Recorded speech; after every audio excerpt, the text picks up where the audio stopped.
दिन भर के हम आइल बानी काम हो गइल शाम कुछ करो इंतजाम हो। सुना तारू हो बोली ना जी।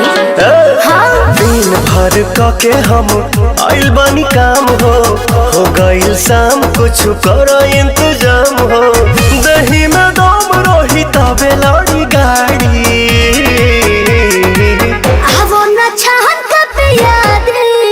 राजा सहरी से तहरी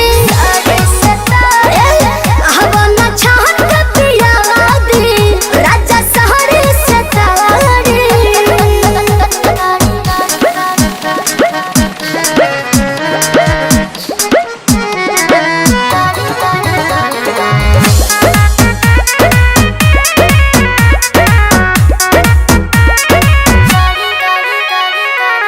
देर ना लगाव तानी हाली कहरा बिल्कुल करे चटक चिखाना चिखा के लवने खाली कहरा। ए राजा जी वही ठमडोइया छटहिया बिछा दी हो तपसे लबा तबे लबा हो डोलाबी मूड बनो के तनी बने दया नाड़ी छहन का पिया दे राजा सहरे सतहरे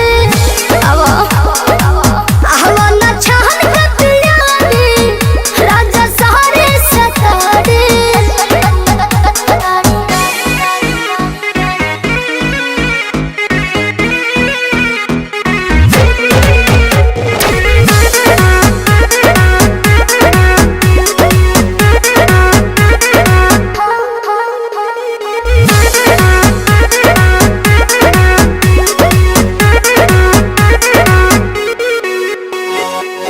आज तो मिजाज मेहना नरमी चाही ए जी गरमी के दिन में गरमी चाही।